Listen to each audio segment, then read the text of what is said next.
Hello and welcome to another episode of My Backstage Pass. This is your host, Lee Zimmerman, and I'm here with my producer, co-host, and great friend, Billy Hubbard.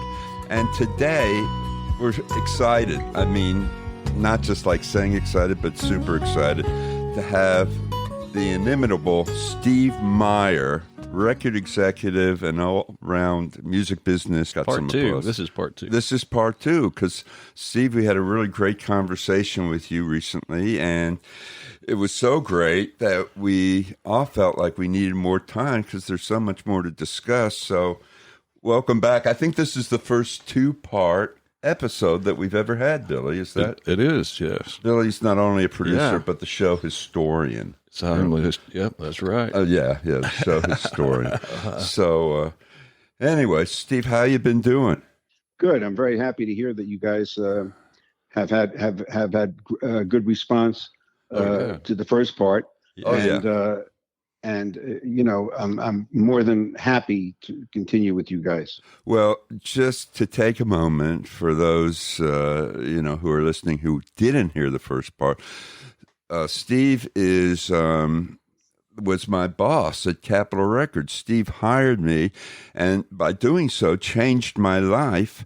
I'm not, just trying to be all heartstrings here, but it's the truth. So what I'm saying is our guest today, Steve Meyer, means a lot to me personally. And Steve, it's so great to reconnect with you and have you on. Thanks. Thanks very much. Thank you. You're most welcome, buddy.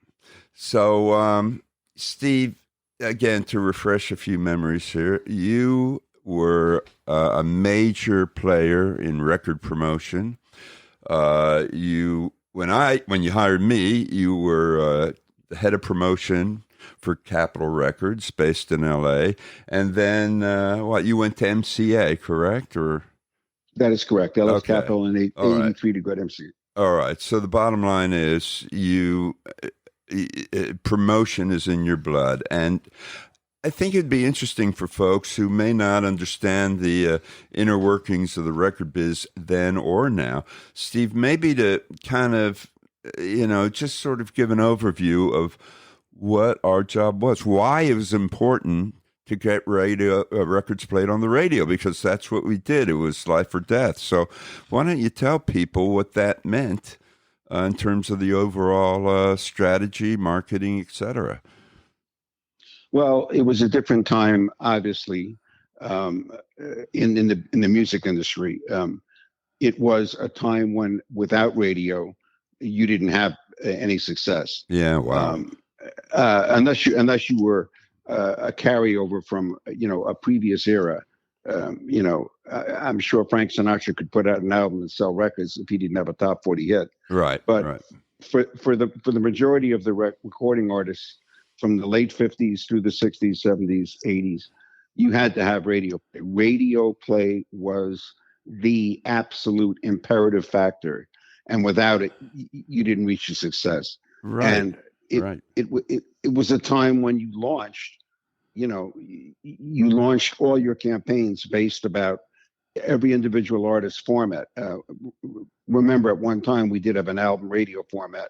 Doesn't exist anymore. I remember working in that, coming along after I had started. Yeah, it was evolving. But we would take records and we go to our top 40 stations, and we would take a single and promote it aggressively. And you had a week. Everybody around the country had a day that you went to radio, and that day was Monday. Yeah.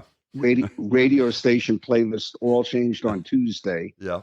And you got your numbers that night. And charts actually were compiled and taken from radio, and you had your chart numbers on Wednesday.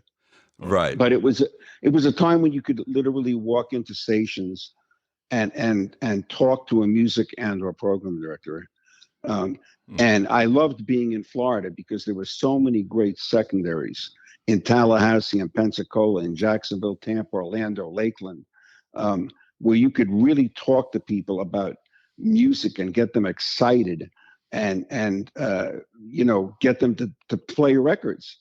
Right. And in many cases, I would say in the majority of cases, all your new music from new artists broke on your secondary stations, Oh, and then launched into your bigger markets later on.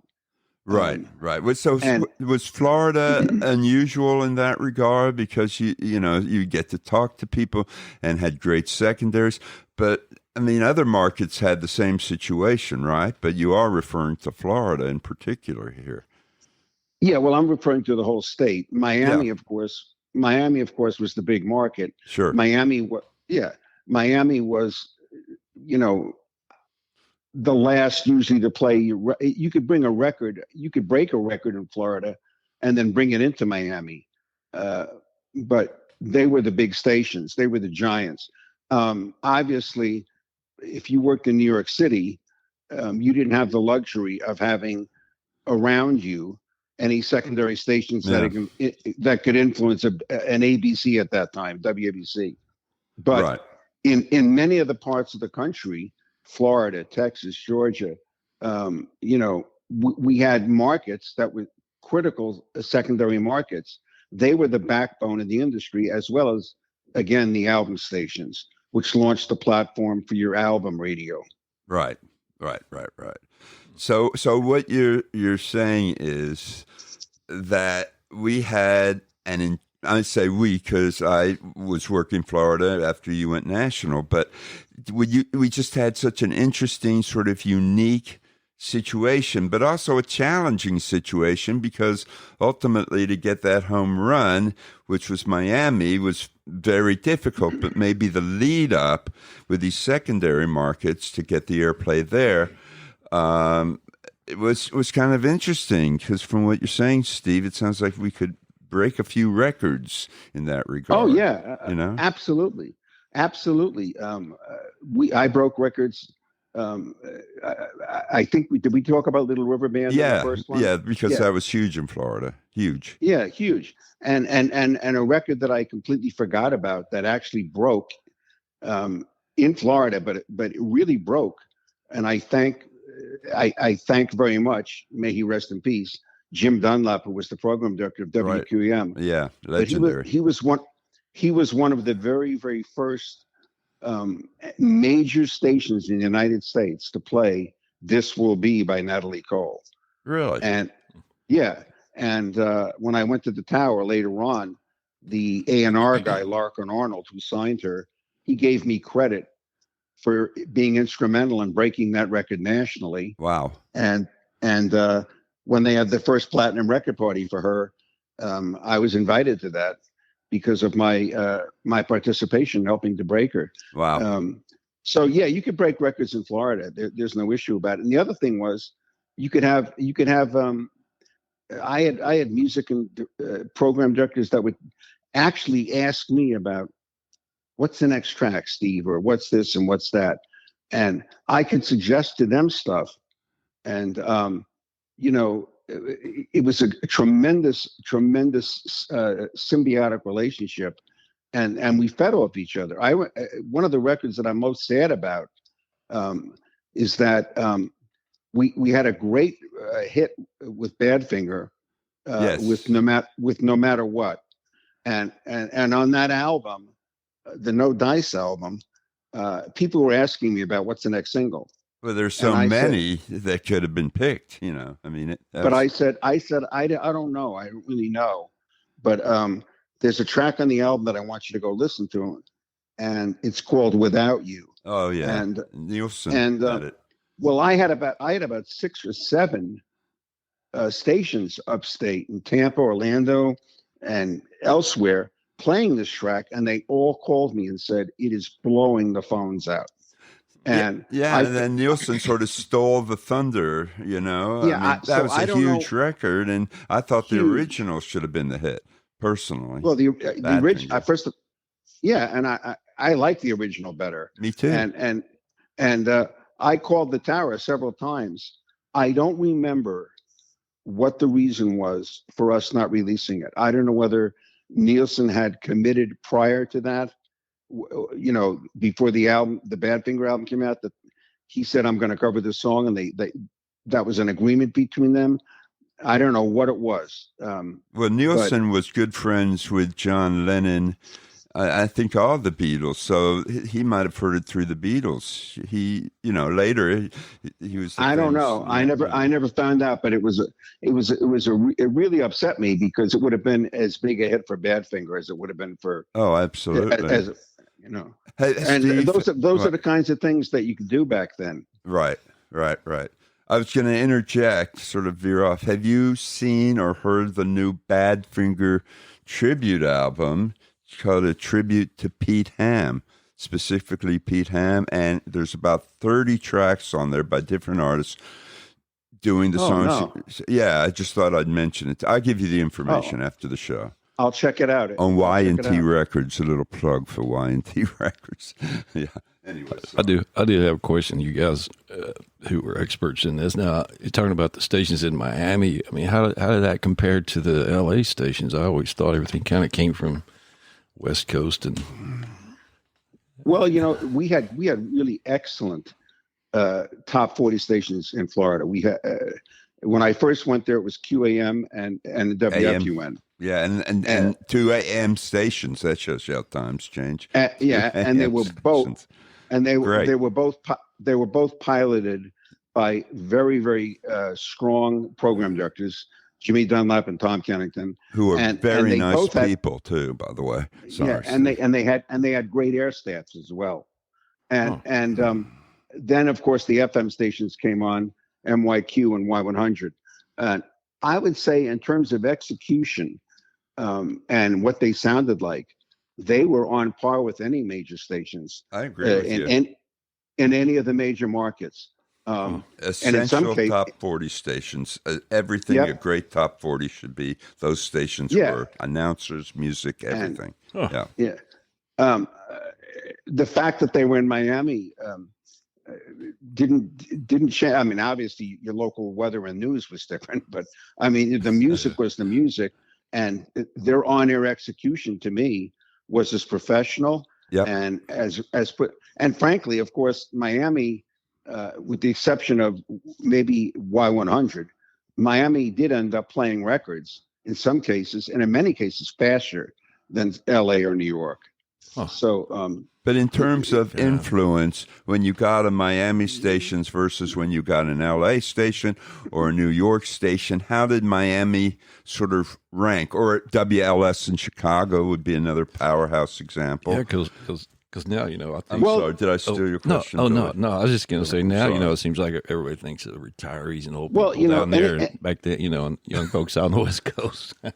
Anytime you got a major station anywhere in the country, it was always, noted. It was noted in the tip sheets and the trade sheets and everywhere. So everybody knew about it. The community of people that looked at certain stations varied in different parts of the country. QAM and FUN and Y100 and all this, they might have meant a lot to, let's say, a handful or dozens of people around the country. But of course, when you get a New York or Chicago and LA on a record early, well, that's like, an alarm going off because everybody's saying, what is it and why did they do it? So obviously, if you were able to secure, and I'm not talking about established artists either. I'm not talking about the Beatles or somebody, but if you got major airplay in one of those key markets, and the record was not really established nationally, everybody looked and said, whoa, why did LS, ABC, or KHJ, why did they have that record? And in most cases, it was because those records were hits, and those program directors just decided to take the chance and put the record on early. Yeah, God bless them. Oh yeah, so you guys would say someone had never been heard of. Was it kind of your job to say, hey, trust me, trust me and play this? Yeah, well, you want to break new artists and you want to maintain the longevity and credence of artists, like a Paul McCartney or a Bob Seger, something like that. So it was our job to convey that to radio every week, and that's why you went to radio every week to give them updates, sales updates, radio updates, trade updates, and the promotion manager's job literally was every week educating the music and program director about their music, about who's playing it, where's it selling, why is it selling, what track is selling, et cetera, et cetera. And it was, as you said earlier, Train, it was very challenging. And it really, if you were good at what you did, it made you a better promotion man. You know, one of the greatest challenges I remember was when we came out with the single "Money" by Pink Floyd from Dark Side of the Moon. Okay. And I remember walking into QAM and having the record and giving it to Jim Dunlap. And before he even listened to it, he said, "That's not my audience." Why do you say? Oh, because it was Pink Floyd. So I said, Pink "Wait Floyd. a minute." And I said, "Wait a minute. Just hold on a minute, Jimmy." And he said, "No, that's not. You know, that name that's not my audience." And I said, "Really?" I said, "Is that your chart on your desk?" And he said, "Yeah." And of course, they charted 56 singles, and at the bottom, they had South Florida's top 5 albums. Wow. Top 5 albums, and okay. So I said, "This is your chart, right?" Yeah. I said, "What's the number 1 album?" Dark Side of the Moon. Hypocrites, you know. So I said, "So let me ask you something then, Jimmy. What you're telling me is that none of the people who are buying this album over every other album in the city and the state are not listening to your radio station." And I said, "Well, you make sense of it. You know, I mean, it's the number 1 album and you're not playing it." He said, "You know what I'll do? I'll put it on at midnight and I'll see what happens." Well, we know what happened. So, anyway, Steve, I just love hearing you talk about your conversations with these program directors, because you were just the epitome of a great, persuasive, convincing, credible guy. And I'm not just saying that, but just in listening to you talk and describe a great example of how you were so effective and credible. I'm sorry. I mean, it just happens to be the fact, you know? Well, I think one of the reasons is because back then, again, radio and records were symbiotic, which they're not anymore. But the other reason is that I took it upon myself on many occasions to promote other people's records. If I was really passionate about something, I told other people about it. And my greatest story about that is I used to put out a newsletter, as you well know. Yes. For years. Yes. I put out a newsletter called Disc and Dat. Yes. Well, I started it in Florida when I was the local promotion man, and I sent it out to every local state. It went to like 50 stations in Florida when I was local. And one of the issues that I had was I remember it vividly because it created such havoc among my radio guys. The name of I wrote the op-ed in the beginning was called "Seeing is Believing." Seeing, and the whole SCENE. Seeing. Yeah, like no, seeing like. Oh, like seeing. I something. thought you were having a play on words. Sorry. Yeah. So I said, "Seeing is believing," and the op-ed that I wrote was all about I had just witnessed Bruce Springsteen in Miami, and I wanted to know why Top 40 radio was not responding to "Born to Run," and no one was playing it at that point. I mean, and the radio guys were all like, "Hey man, what's with you? You know, why are you promoting a Columbia record?" And I said, "Have you seen this guy? Have you even listened to this record? Have you listened to the lyrics?" I said, "Listen to me, okay?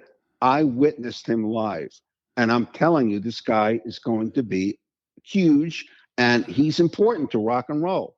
And the Columbia guy, I think it was Tom Scrow at that point. Yes, I remember the name. Yeah.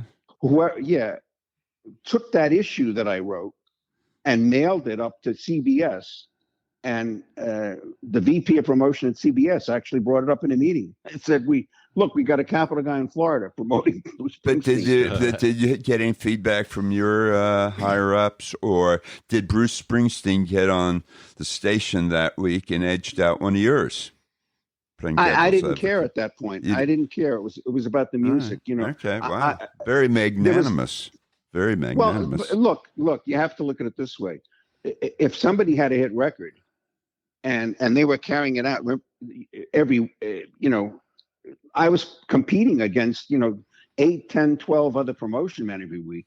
If somebody has a hit record and it's coming out by an established artist, whether it was, who was around back then, John Denver, Carly Simon, whoever, it's going to go on radio. It's going to take a slot.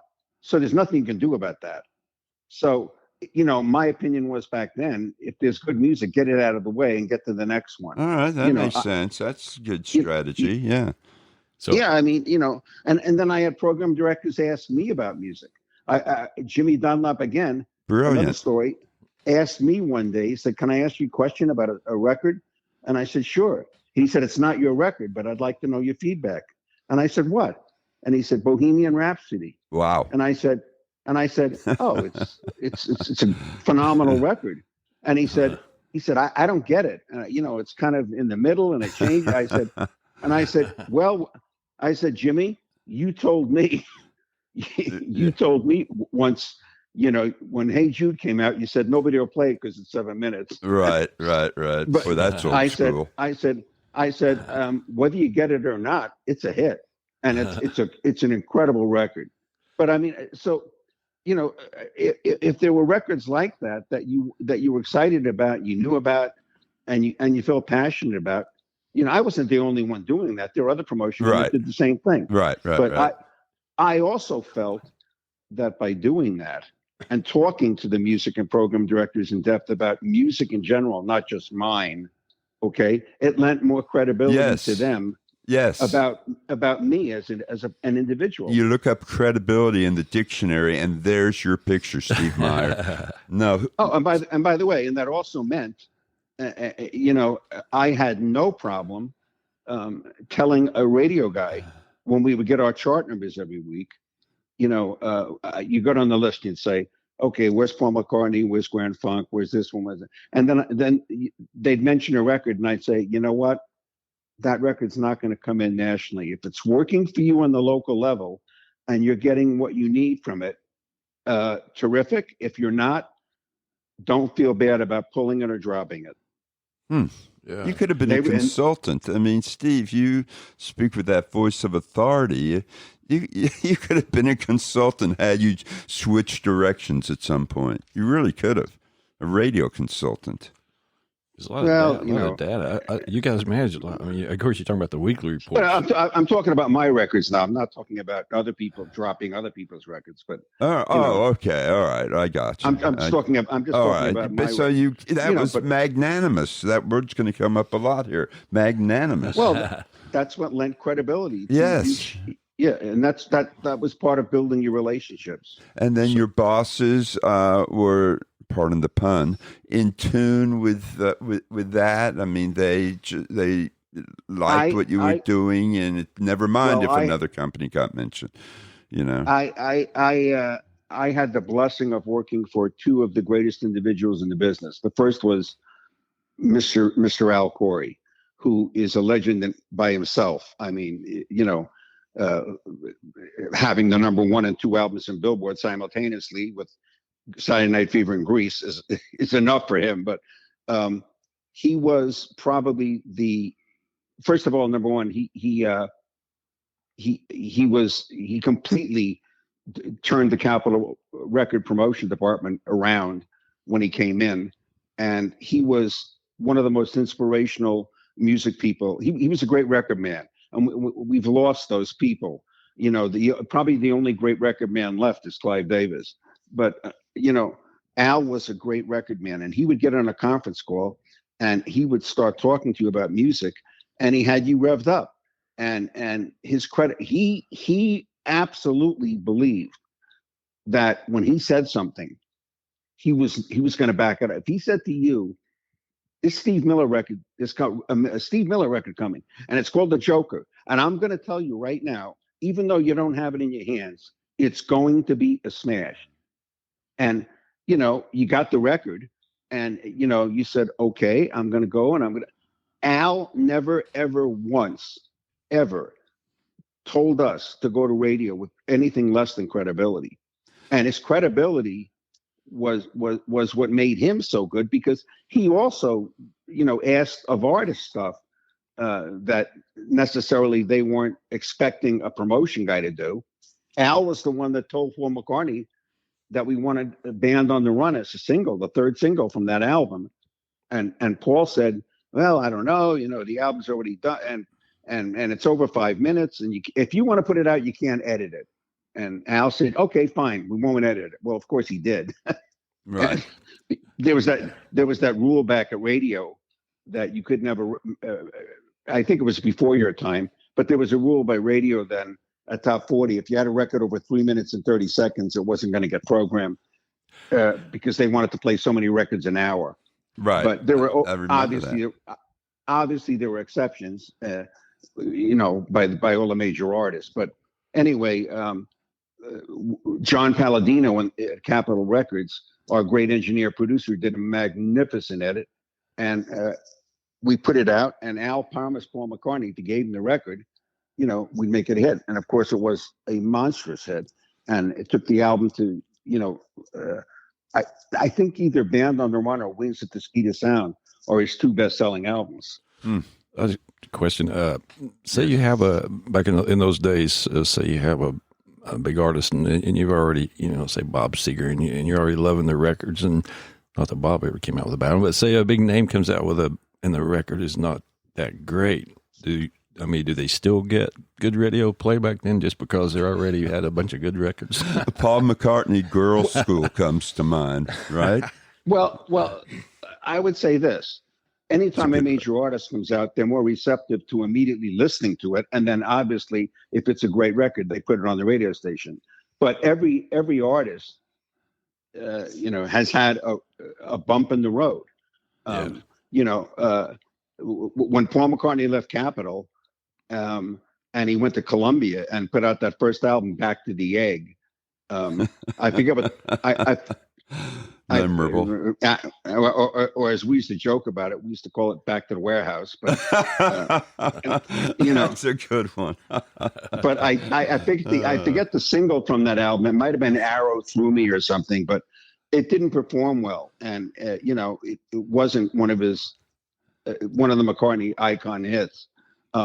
Bob Seger came out with an album after he had The Distance, which had the Rodney Crowell song "Shame on the Moon." Oh yeah. It had been number 2 for 4 weeks, and a couple of years later, he came out with an album, and the album was called "American Storm," and that was the name of the single, and it mid-charted at radio after all those hits. And it was the wrong to number 50. Oh yeah. Yeah, it was hard. It was a big mistake, and then of course they found the hit that should have been put out from right in the beginning, which was "Like a Rock" from the same album, and they retitled the album "Like a Rock," and "Like a Rock" ended up selling. So everybody's had that bump. I mean, if you come back, Simon and Garfunkel, Paul Simon was at an impasse, kind of after his solo hits. He was kind of like, mid-charting, and then all of a sudden he came out with Graceland. Right. Right.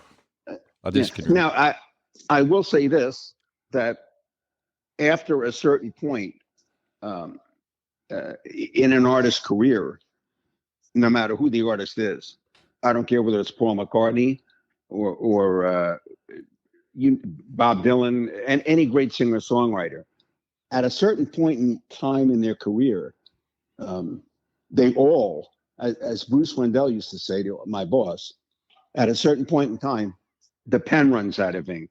Oh, and I've never heard that. And it all happens to do with, as they get older and they age, the priorities in life, change. When Paul McCartney's 20-something years old, and he wakes up in the morning and he goes, "Scrambled eggs. All I want today is scrambled eggs." That's how it went. Yeah.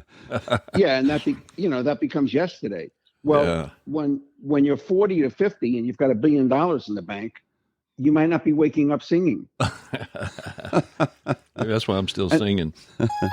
yeah, but I mean, no, but Yeah. I mean, it happens to all great artists. Oh yeah. You know, I can remember as a by young hippie just going and buying just because no matter who, if it's my favorite band, I'd buy it whether I've heard it or not. you know, That's an automatic, Billy. That's an automatic.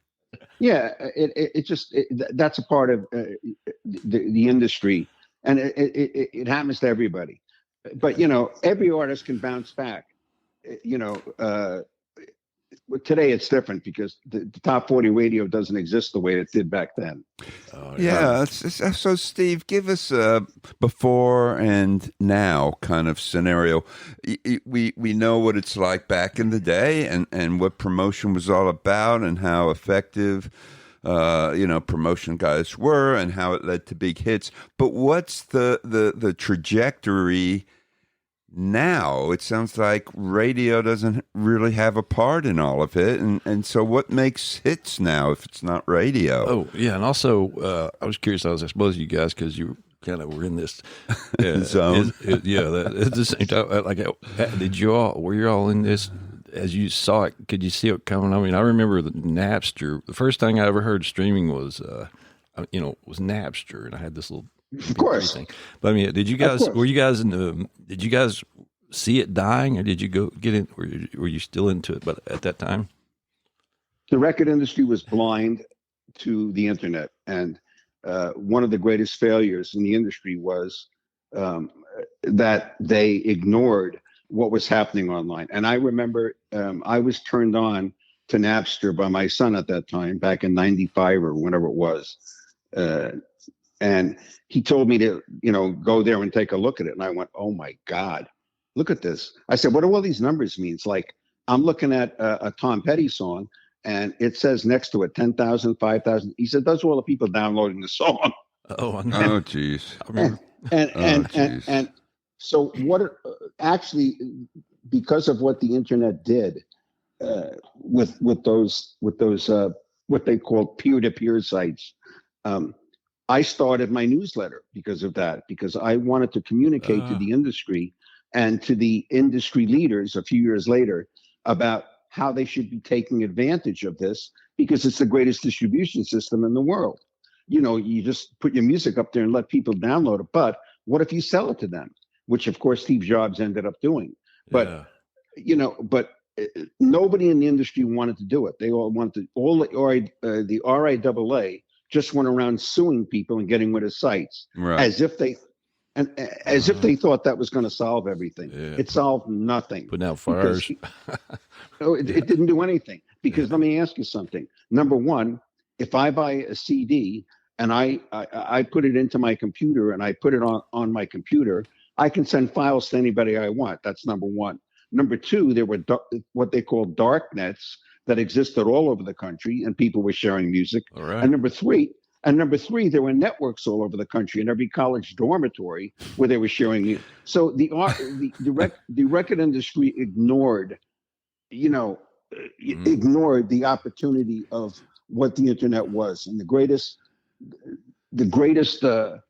people that saw the vision of it, like Steve Jobs. Oh. My question to all these label guys was, you have the content, why don't you sell it? Sell your music online. And nobody was getting it. They thought by taking everything offline, if we can sue and close all these websites, and everybody will go back to buying retail. Of course, that didn't happen. No, of course. Of course, you can't turn back. You can't turn the clock back. God, I mean, so it sounds like for any business, if it was tires, baby food, whatever, making that kind of blunder would be the death knell of that industry. So, Steve, the question is, did they climb out of that dark pit? Are they part of the way out now? What's the status? I mean, how do you recover from that? Well, first of all, you have to look at it in the big picture. Napster and all the peer-to-peer sites that existed back then took a big chunk away from retail. That is true. And the record industry sales actually decreased, and a lot of that was due. However, however, let's not forget that the record industry shot itself in the foot way before that, way before that, because there used to be a key component of every record label and a department in every label that was called at that time artist development. And in 1980 and 81, this thing called MTV came along. And all of a sudden, artist development, which was how you planned the artist's career to go do live in concert stuff and do press and media and do blah, blah, blah. All of that money got thrown into videos, which everybody said, well, you know, if we get the video played, we're going to sell a couple 100,000. Well, the problem was you didn't get every video played. And if you're a new artist, you were competing with 100 other new artists. It's like with radio, though. I mean, it's the same situation, right, the competition. Right, but what you did with your new artist was you took the opportunity. Let's say you had a budget there for a group like the Motels, let's say, and I don't know what it was, but that was a group that was obviously going to launch on album radio and hopefully on video. Well, if you had an album development budget of an artist development budget, that might have been $250,000. If you do a video, probably 90% of that money is going to be eaten up in the video, which limits you to what artist money you can support if they go out and play little venues. And if you don't play live, forget it. Right. Because so what they essentially did was they took the money, excuse me, that we had planned and committed for all these new artists, and it went into these videos. So you killed a lot of these bands from playing live. And in fact, some of these bands, and I had one of them later at MCA, which had a huge #1 hit, and I think they both might have been. I had the Fine Young Cannibals, and the first hit was "She Drives Me Crazy," and the second was "Good Thing," and the album did 3 million. And all of a sudden, they decide internally in the company, we should tour the group. And one of the last things I said was, don't even think of it. They're an MTV group. They're not going to do it live. And anyway, I was overridden by the executives. They should never override you, Steve Meyer. Well, ever. Yeah. So they toured, and their opening date was at the Universal Amphitheater, and literally 30 minutes into the set, people were walking out, and it killed. It literally killed them. That was it. The live, they weren't a live act. As by the way, most of those MTV acts back then that they created were not really live acts. One exception was Duran Duran. I got to tell you, though. They were a great live act. Yeah. But I mean, you could look at the list. I know of all the music, the Human League, a Flock of Seagulls, right. It's on and on. Yeah. Yeah. They were all wonderful videos, and they did nothing for the. So anyway, during that crisis, where they took this artist development money and they put it into this, they stopped looking at the long-term possibility of the artist. They looked at the immediacy of the marketing and the video image, and how do we sell this to the public? And that really turned the needle. Artist development faded. Almost every label did away with the department and put in video departments. And they started signing artists that were what I call Chinese food music for the ears. They were wonderful for the moment. But, a couple of months later, you want starve for more music. And good analogy. Good analogy. So then you morph it up to where Napster is, and the fact that who was selling albums during that period? Very few artists were selling the kind of quantity that the Elton Johns, the Who, and the Bob Dylan, the Beatles, and Bob Seger. There weren't artists selling like that because the labels had basically neglected signing those kinds of artists. So it the kids that were online and downloading were not only doing this to download their favorite old songs, but they were discovering new music. They were sharing music, Okay. and they were doing. And one of the greatest advocates, other than Steve Jobs, who started iTunes, and by the way, the industry laughed at him when he started. They thought, nobody's going to pay for music because they're stealing it. Well, ha ha ha. But anyway, if you go read, if you look up Jeff Tweedy, the leader of Wilco, yes, and you read about his quotes, and Jeff Tweedy was one of the people that said, "The internet is not my enemy. If you think it's your enemy, you're missing the whole picture." And boy, was he spot on with that. Well, but didn't that lead to the decrease in physical album sales, CDs? No, in fact, when they put their, do you know the story of Wilco? Well, I'm sure you're going to tell us. Well, they walked into their album. I don't know if it was their third. They put it out free, one of their albums, right? Yeah, they walked into Reprise Records with their album Yankee Hotel Foxtrot. Yeah. And the label refused it. They said, we don't want to put it out. And why didn't they want to put it out though? Because it just didn't sound commercial. They said it was too difficult to get airplay on. It wouldn't result in enough sales to be satisfactory, et cetera, et cetera.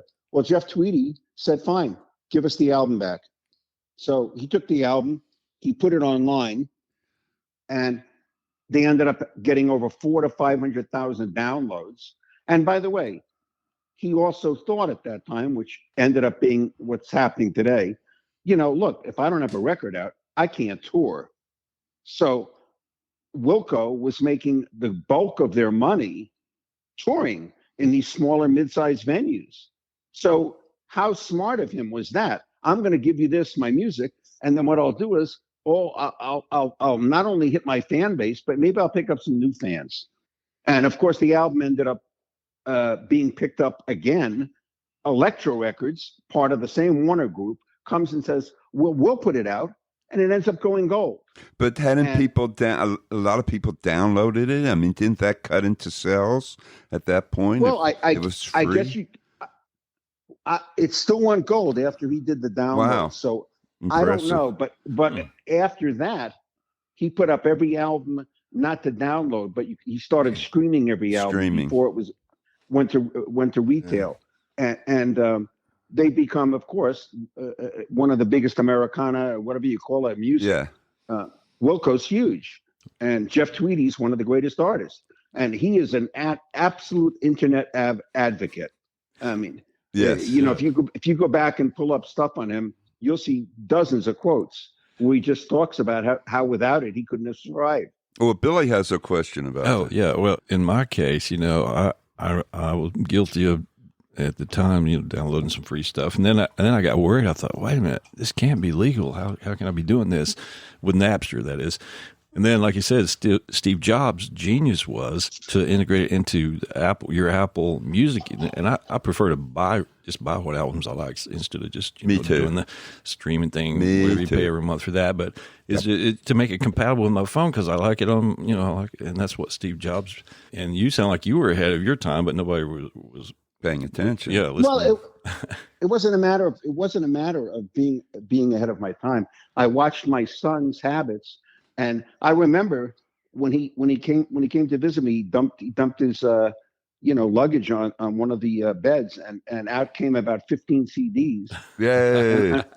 And I no, wait a minute. Sorry. That's CDs he had recorded, and they were all off Napster. Right. And yeah, so but they weren't all one artist. They were all like one song here, one song there. He put together his own mixes and stuff. So that, and I believe to this day that hasn't stopped because kids are still doing that. This playlist thing, yeah. Yeah, but it's not physical. They can't collect it. They can collect it on a device or a phone. But I like the physicality of things. Well, I guess the public does too, because last year, for the first time since I don't know when, decades, vinyl outsold CDs. Wow. And that's because it's a physical format. that is emotionally engaging, and it has something other than. But you're talking about album sales, basically. A lot of it is on heritage artists too.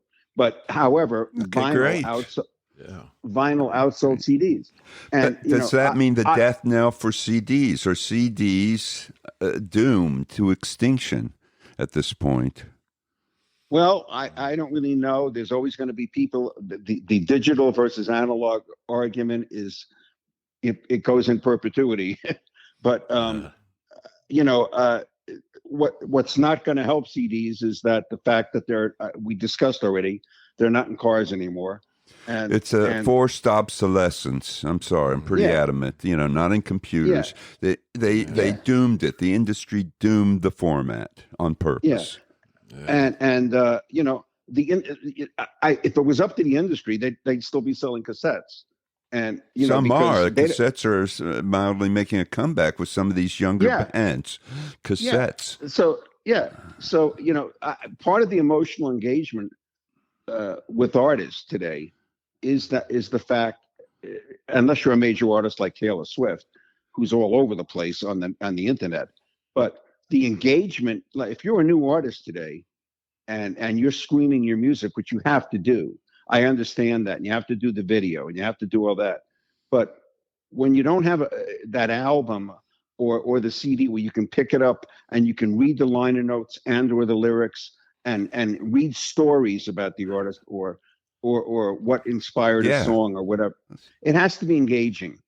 Yeah. I love the liner notes. Wait, do we know anybody is doing liner notes these days? I've done a few. That's what I was going to. Yeah. That's rhetorical. Thank you. I love reading, and I'm the same way. And with the liner notes, that's rhetorical question. So today, it's a whole different dynamic for the industry because I think the labels at this point, first of all, number one, there are no more. When you and I worked in the business, every label had a promotion staff, a field promotion staff, right? And they're gone. They're all gone. Dinosaurs are gone. Extinction. Extinction. Yeah, like the dinosaurs. The promotion is done basically in a national office, and there's X amount of people in that office. And what do? What they handle? They handle setting up promotions with everybody, including Sirius XM or Spotify and all these people. But I got to be honest, and again, I'm excluding from this format radio country, because country radio still has impact in a ton of markets. Oh yeah. But even with that, you can still get a hit with a video. But there is no more dynamic of walking and talking to one individual about his personal. Look, if you get on YouTube or one of these channels and your song goes viral, I guess the latest example would be TikTok. If you get on there and something happens, you got to remember it's a global format. If it starts getting hundreds of thousands or millions of views, you start selling music. So and that's the new radio. That's the new radio then. Well, obviously it is, because you can have a video.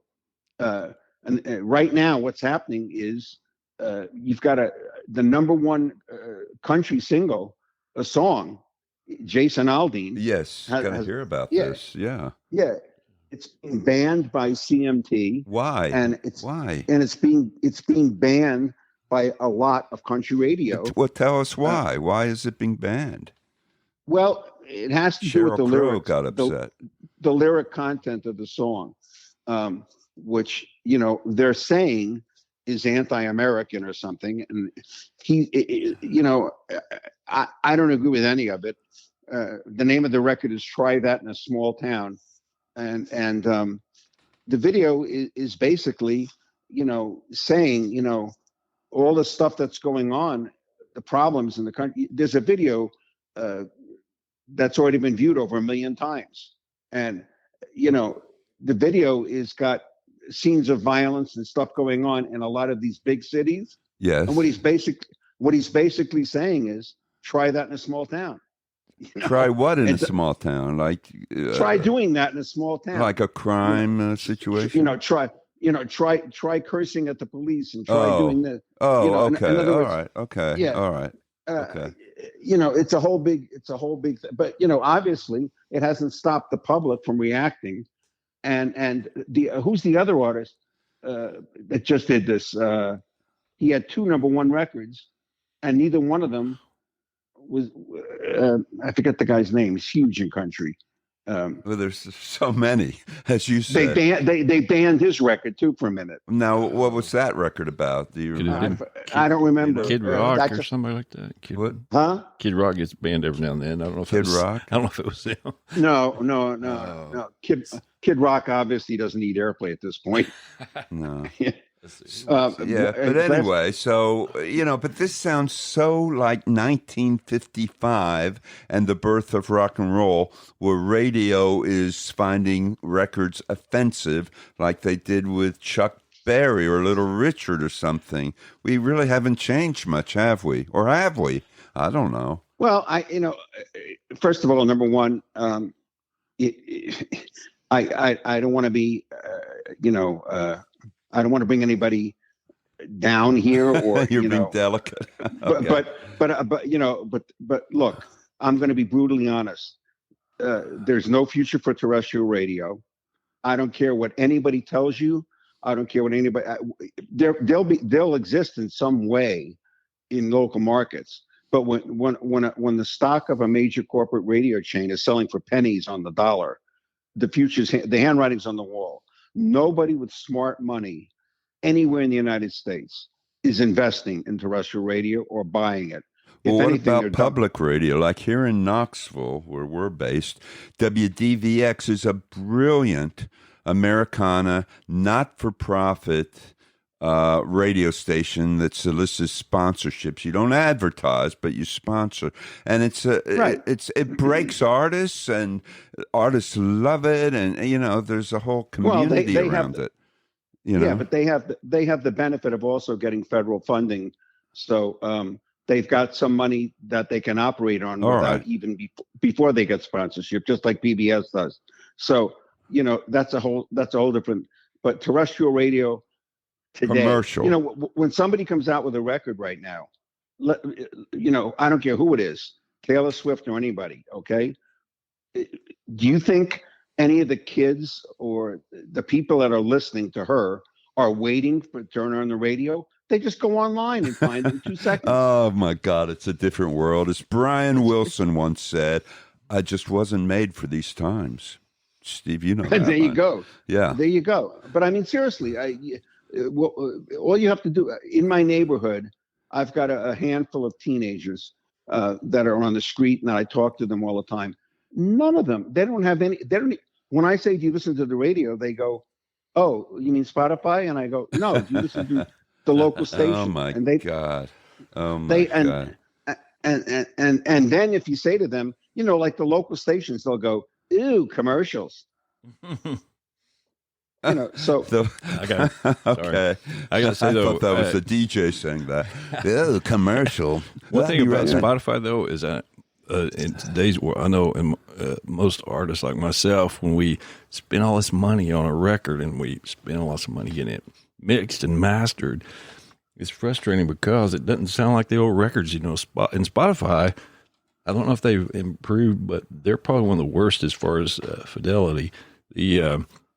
Apple's got their loss of sound, and they all do. But you know what? The problem, Billy, is that the public, the mass consumption audience doesn't care. When I'm in my car, if I want to hear, the Eagles' greatest hits or whoever it is, I'm not really concerned about the audio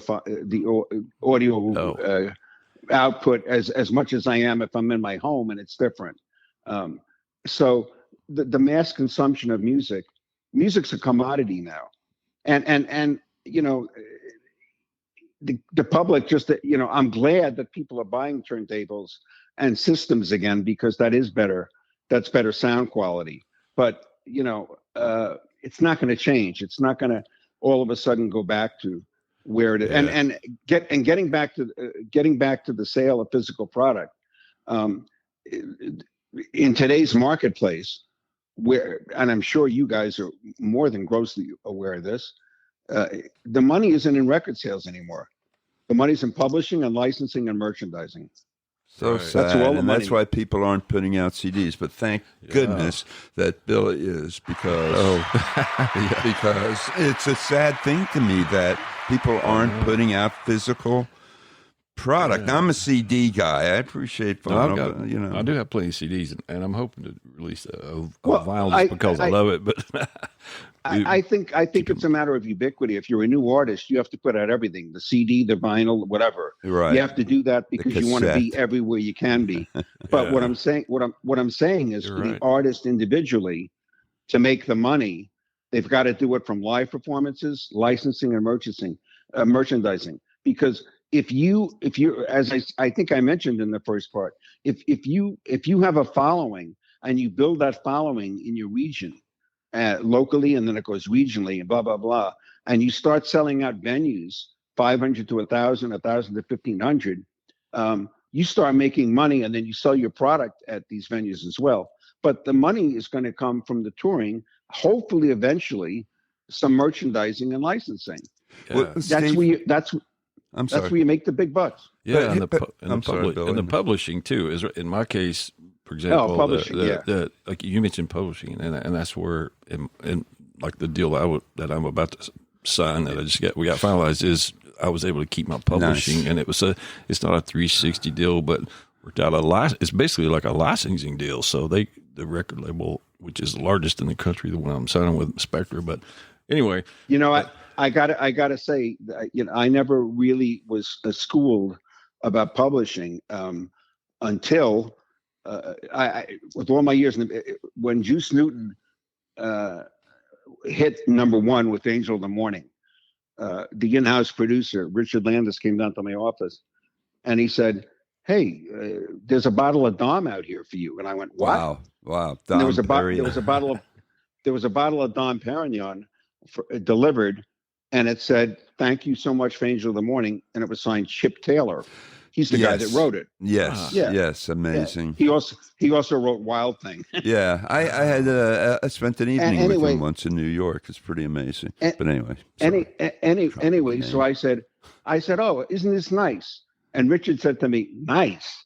He should have sent you a goddamn case, because you just." I said, "Why?" He said, "You realize how much money you just made this guy?" And I said, "Well, what are you talking about?"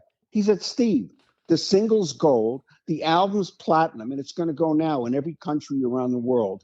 He said he's going to make anywhere between $500,000 and $1 million over the next year in publishing royalties. And I went, I said, "You're right. He should have sent me a case." of course. But That's right. I mean, and I learned about it. I learned about it very late in my career. But I actually made a mistake myself. I wrote a song myself back in 1990 or I 91. didn't know you were a songwriter. Oh yeah, I screwed around with that. All right. I wrote a song called "Every Time I Hear an Elvis Presley Song, I Cry," and Well, can we hear that and- anywhere?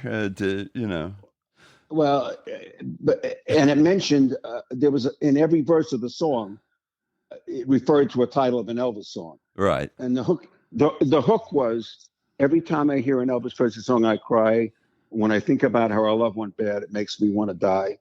And I know there isn't a right or wrong. No, I know that when it comes to love, there isn't a right or wrong. And I think of you every time I hear an Elvis Presley song. Anyway, I did a cassette. Okay. hey, I sounds did a good. cassette version, and I sent it out to a couple of people, and I'm trying to remember the manager who it was, and I can't remember. The only name that I can think of is Randy Travis, but I don't think it was him. Some manager in LA called me and said he wanted to put it on an album, Wow. Yeah. Cool. and Wow. and so I called Richard Landis, who was in Nashville, and I said, what do I do? And he said, well, does he want to own the song? Or do you? So I didn't know anything about this.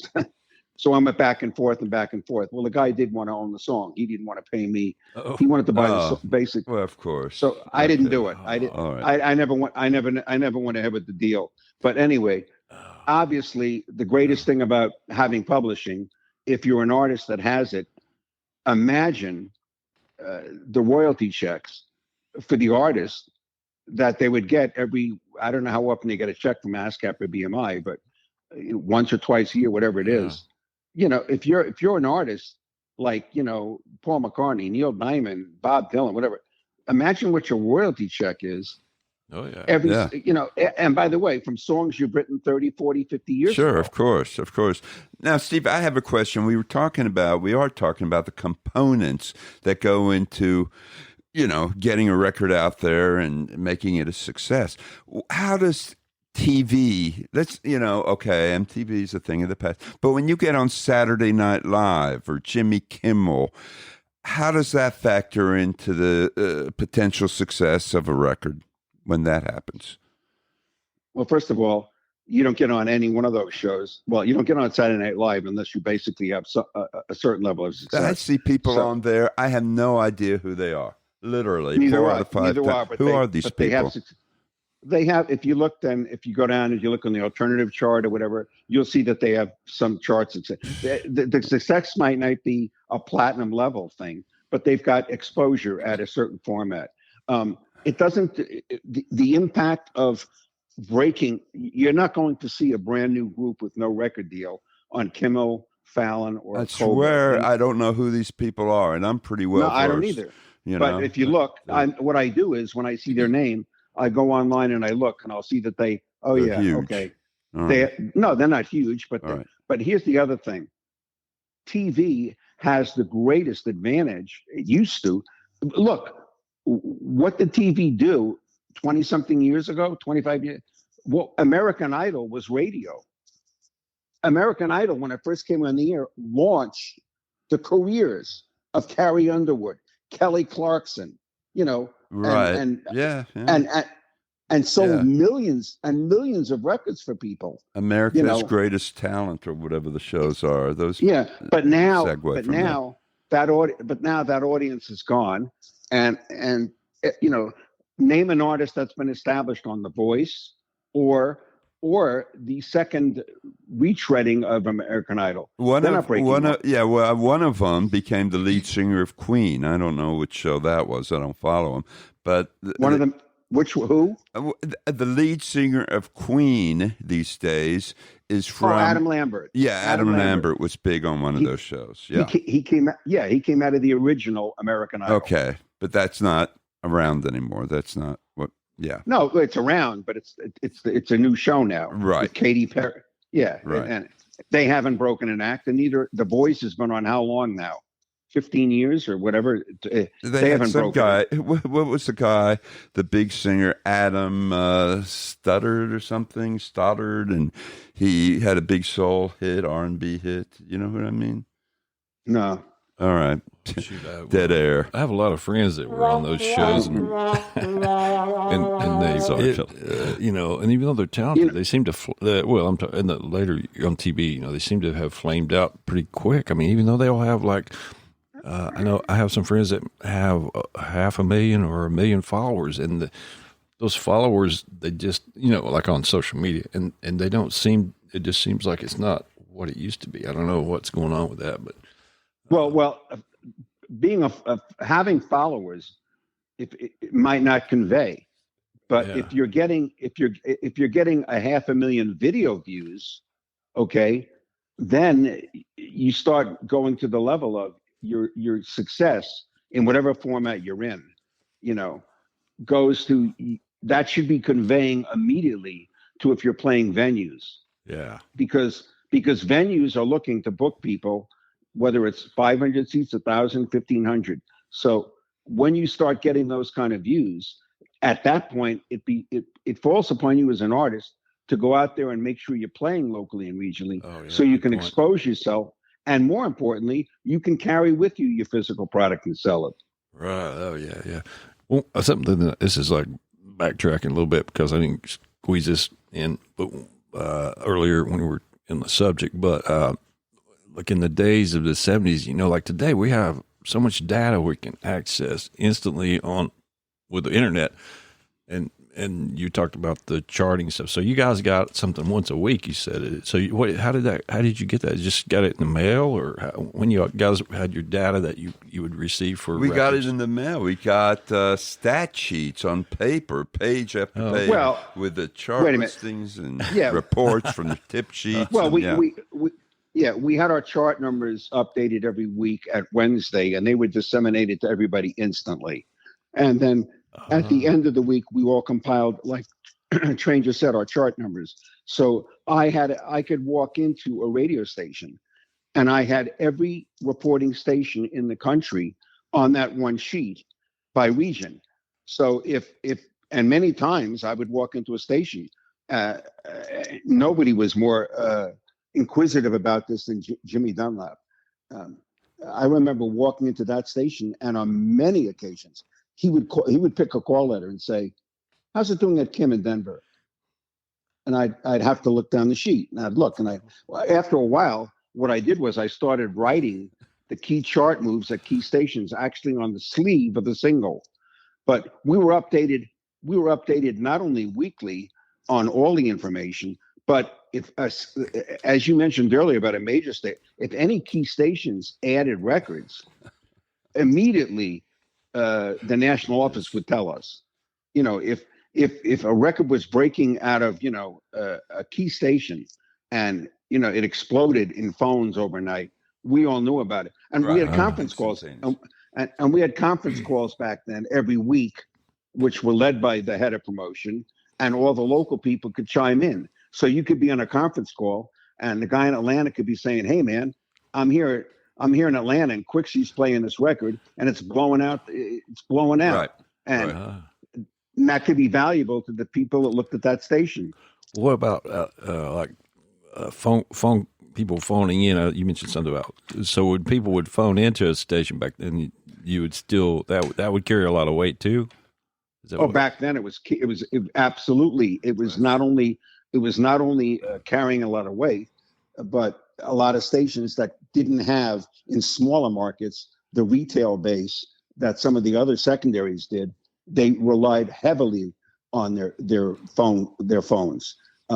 So requests played a big part of it, and it was a backup because but if you walked into back then a top 40 or an album station, and you said, what kind of reaction are you getting to this? They'd pretty much all the time be able to tell you, well, this one is lighting up, this one isn't. It's essential. It's essential information with sales and phone requests. So you knew kind of based on a number that you would get, I guess, how many phone calls. Yeah, and nothing speaks louder to radio or to anybody in any market, in any form, in any industry. Nothing speaks louder than the public at the cash register. When you're selling something, and you're not participating, like I told you the QAM story about Pink Floyd, the number one album in South Florida and no top 40 single, So I'm looking at. We're right now looking at it. We're looking big at poster I have from the wall with the pyramids, the pyramid poster. This an album I've had since the 70s. It's hanging. Deja vu. Talking about that, but that's interesting. So anyway, that's very cool. Yeah, it was a whole different time, Billy. None of that exists anymore. Yeah. Now they have terrestrial radio that exists. They have a million data resources online. They can get streaming numbers, they can get data, they can get format, they can get everything. Oh, cool. Well, we probably, I didn't say distracted, but we probably knocked you off course a lot of different things. Man, you got so many stories. This is going to become an ongoing series. It may have to be a series. We may have to get attorneys involved. I've been trying to get around to it for a long time, but recently, just last week, I watched Sun Studios. It was on Showtime or CMT or somewhere, and And I was fascinated back then, when they had, they had the phone calls, and that's what was it. Phones would light up. So different. I mean, those conference calls were the forerunner of Zoom, really, or text or whatever the platform, Zillow, where you type. I don't know, but that was the forerunner. Conference calls, forum, forerunner and forum, yes. Yeah, and the synergy between the staff was dynamic. Yeah. Oh, when we used to have our conventions, like in a San Diego or a Palm Springs, I mean, those, it was amazing. It was really amazing. Well, after watching the Sun Studios, I was just going to say, Steve, this would make, because it was fascinating when they had some parts in there, about some of the radio stations where Phillips would go over and do stuff, but this would. Hey, well, you should be having. There should be a series about. There should be a series. Radio promoters, really. Yeah, Steve, giving you an idea there. You should. There really needs to be. Nobody's really ever done. Well, there's been a couple series about the record business, I guess, on some of the extraterrestrial stations, but really not. Yeah, but nobody's ever done a film or a short series about the industry and how it. I know, Steve. Maybe we could. How it morphed. Yeah. And literally. There's so much history. And so much of it is rich history. I'm saying, we should jump on is what I'm saying. I'm just anyway. I don't have that kind of money, guys. But. well, Steve, before we go, you've been so generous with your time. Yes, thank you. I have to say a couple things. First of all, I loved it when you were saying something before and you said it's before your time, directing that to me, because nowadays very little is before my time. So thank you for that. Also, I don't know if you can help or not, Steve, believe it or not, one of my Bob Seger gold record plaques fell off the wall in my office. This is absolutely and it broke, and I thought I could fix it with the monkey tape. It fell off again. I had to take it to Hobby Lobby. I don't know. Did I do the right thing, Steve? Taking a broken gold record to Hobby Lobby. I don't know. Did they fix it?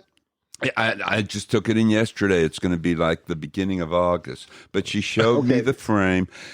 The label on the record, it was a Bob Seger record, and the label disappeared. Do those things just disintegrate, Steve?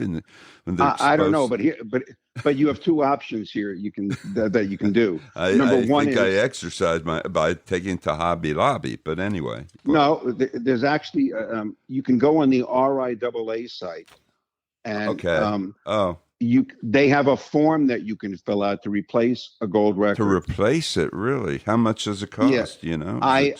I don't know, but I've known people that have done it. Yes. And you have to present some evidence of where you worked and who it was for. Oh my but God. for you it will be easy because all you have to do is take a photograph of the record. Yeah, but the label on the record itself came off. That's what I'm saying, Steve. Yeah, but it's got your name on it. Yeah, it's got the name of the part with the and it's got and it's got the RIAA seal. It right? cost me me about $75 to have it repaired at Hobby Lobby, which that's about what a gold record costs. So really, they used to cost anywhere. Oh, now I'm discouraged. They were like 70, 75 bucks. Right, Maybe they're different now, but this was from back then. Maybe, but I actually once had to do something. We had a theft at Capitol once. They broke in. Well, they didn't break in, but I came to work one morning and all my gold records on the wall were gone. Oh no! Bruce Wendell's were all gone. Oh, and like something out of a spy movie. Well, we couldn't figure out how they got him out of the building. The tower, the round tower of all buildings. How did they get him out? With anybody know? Yeah. Well, the police figured it out really quickly. It was the janitors. They stuck him in big drums. It was an inside job. Yeah, but anyway, I like, for example, an album that I've never been able to replace. I had a platinum album for the Beatles live at the Hollywood Bowl, which doesn't exist anymore. Damn.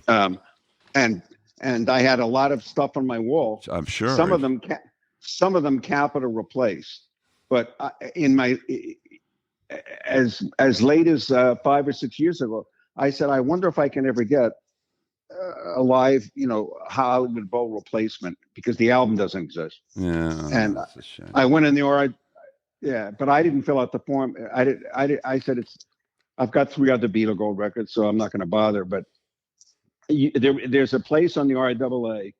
Okay. You can fill out. All right. All of you that have gold and platinum albums, thank you, though, for letting me share this unexpected hazard with me. Sorry. Well, those are mementos that you don't want to lose. Of course. I still have everything. Yeah. I hope I have that problem someday where my record, You will. gold record falls off the wall.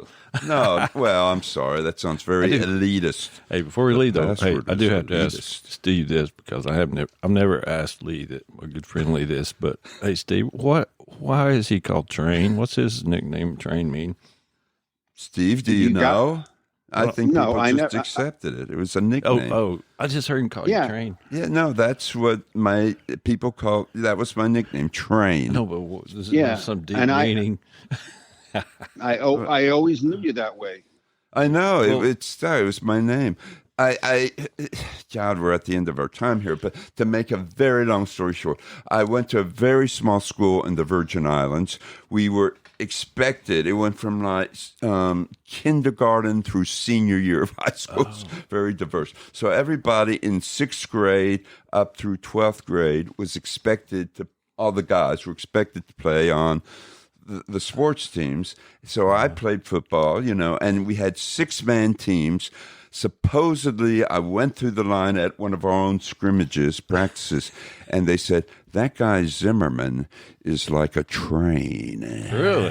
Yeah. Oh, wow. So you just ran over those other little kids. Yeah, exactly. But I did get my name on the radio once during a game. Zimmerman comes up and tackles. Well, I thought maybe it was something Steve gave you. It was we intimidated the other teams by saying, we got a guy named Train. I guess it's because I've never heard anybody call it. I'm sorry. I've taken up too much. No, you're fine. I was going to ask Steve because he's the only one that I heard call you that. Yeah, no, it's a wonderful connection. I love it. Yeah. So instead of saying run, Forrest, run, they said run, Train. Because I'm kind of a Forrest kind of guy, if you know what I mean. Kind of. They said run, Train, run. Yes, exact. Thank you. Yes, yes. Or otherwise spelled nerd, N-E-R-D. Yeah, that's what it is. Anyway, Steve, it's just it's amazing to connect with you and I get all the sentimental stuff when we're off air, but thank you so much doing that. I love speaking to both of you. I love the fact that you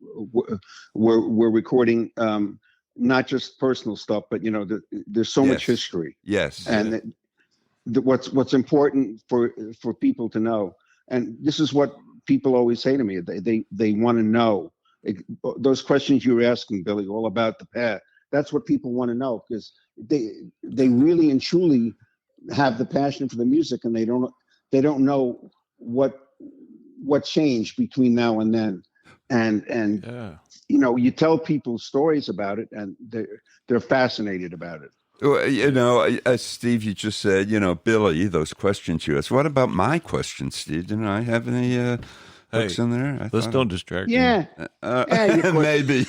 Steve's, okay, whatever. But no, but you.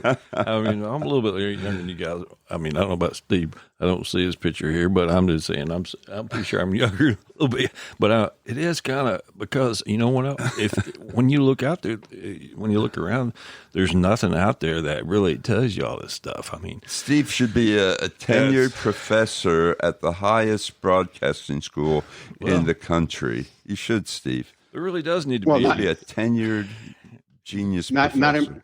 Not in broadcasting, because that's not going anywhere. Well, all right, but the record business, well, you'd have to adapt to what's happening now, and you could, but you could give a history of the music business course. You could. You could. Brilliant. Well, I know Brilliant. that's what we need. The public needs. Well, you've got to step up. We'll get you here to Maryville College, and you think I'm joking, but I'm not. It's a brilliant.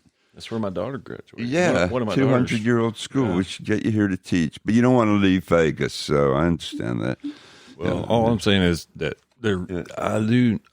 I mean, different. Everyone would love the Sun Studio thing that we watch. And actually, he's talking a major motion picture. I think Billy is. Well, Billy I is. don't know when it'll happen, but at some point there will be there's already a vacuum, but I think that this would be a great documentary because no matter who, even if it's just artists listening, I mean, that's a huge audience. You waited till like an hour and a half after we started talking, and we're at the end of the show now, and you're into a fascinating That's a whole nother. This calls for Steve Meyer Part 3. There's no denying it. It's going to be an ongoing series. We're going to start paying him at some point. I just thought while I was talking to you, there's several stories that I wanted to tell, and we have to do a Part 3. It's justified because your first episode with us was in our Billy said our top 10 or something. Yeah, it was podcast? Up there with. I was trying to think of some of the famous people. Oh, Melanie, you know Melanie? Yes, whose last don't name? say anything. I'm not going to say her last name. I mean, Melanie, because I don't want to. How you say her last name? Safka. Well, in the South, we we've had had different people, Steve. But you're on that uppermost, highest tier, plateau, whatever you want to call it. So as long as I'm not a 2 or an 11. Steve, you're brilliant. You are brilliant. You're 11. You can't be that top applause 10. That's more than a smattering of applause. That covers the whole gamut for the whole episode, 2 episodes. And I gave Lee 8 buttons he's allowed to touch, and he's been touching all. Focused on that. Tonight. You're encouraged to when you have a Steve Meyer on the show. Anyway, Steve, I'll let Billy take over. All right. Yeah, don't hang up, Steve. We're gonna do our little exit here. Big thanks to Steve Meyer and our host, Lee Zimmerman. Hey, be sure and check out Lee's new book. He's got a new one now. It's called, what's it called, Lee? 30 Years Behind the Glass. It's a story of producer Jim Gaines, who produced Everybody in the World. So yeah, I knew that. For the plug. Anyway, like, share, and subscribe to my Backstage Pass on your favorite platform, and we'll see y'all next time. Happy trails.